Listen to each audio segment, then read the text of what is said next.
arrest a pair of brothers who were counterfeiting U.S. government currency. In the skirmish, one of the brothers wounded a deputy and then fled through the backyards of a row of nearby houses.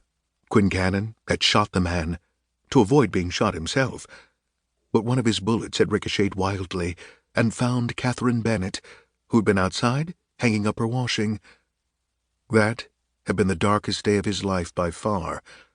The burden of responsibility for the loss of 2 innocent lives had been unbearable. Guilt and remorse had eaten away at him, led him to take so heavily to drink that he'd been in danger of losing his position as a Secret Service operative. 2 things saved him. The first was another counterfeiting case that led him to the Owyhee Mountains of Idaho.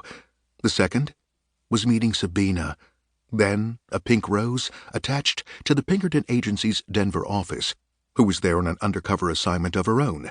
Their investigations had combined, and the successful resolutions to both had led him to make peace with himself, and to the eventual creation of their detective partnership. Not a drop of alcohol had passed his lips since then, nor ever would again. Nevertheless, he continued to frequent Houlihan's on a sporadic basis, or had, until he and Sabina tied the marital knot 6 months ago. His visit there today was only his second in that half-year's time. He had always felt comfortable among its clientele of small merchants, office workers, tradesmen, drummers, and less rowdy waterfront habitués. It was dark and bare in comparison to the uptown cocktail route saloons, illuminated as it was by old-style gaslights. Sawdust was spread thick on the floor, and there were backroom pool and billiard tables on which Quincannon had often honed his considerable skills with a cue. The other lure for him in the old days had been Houlihan's free lunch, the best free lunch in the city, in his estimation.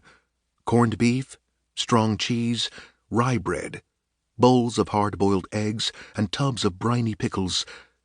But he had no appetite for any of the fare today, nor any desire to trade the usual good-natured and mildly profane insults with Ben Joyce, the head barman.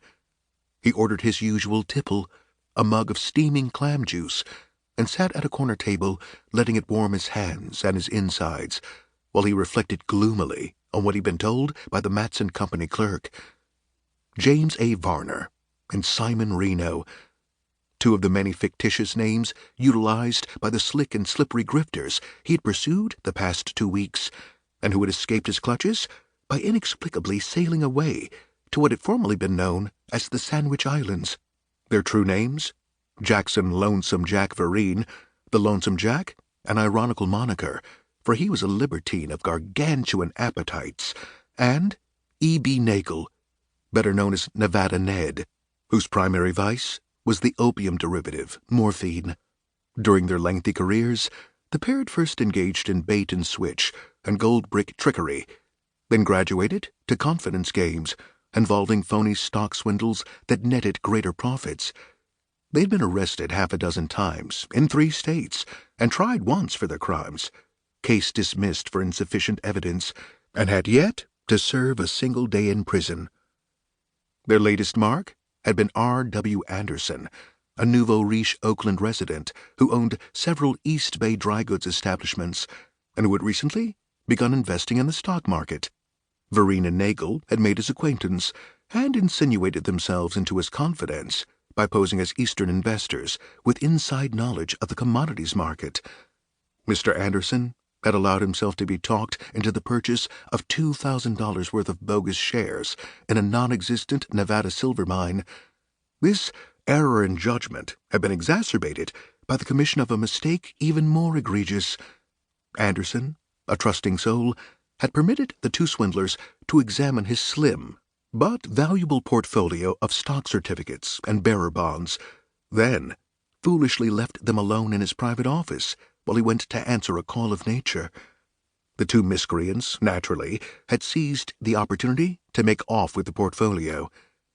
Embarrassment, distrust of the police, fear that word would get out and damage his standing in the community had kept him from reporting the theft. It had taken all his courage to seek the aid of a private agency, he admitted to Quincannon. That, plus a healthy dose of anger, a burning desire to see the thieves punished, and the slim hope that the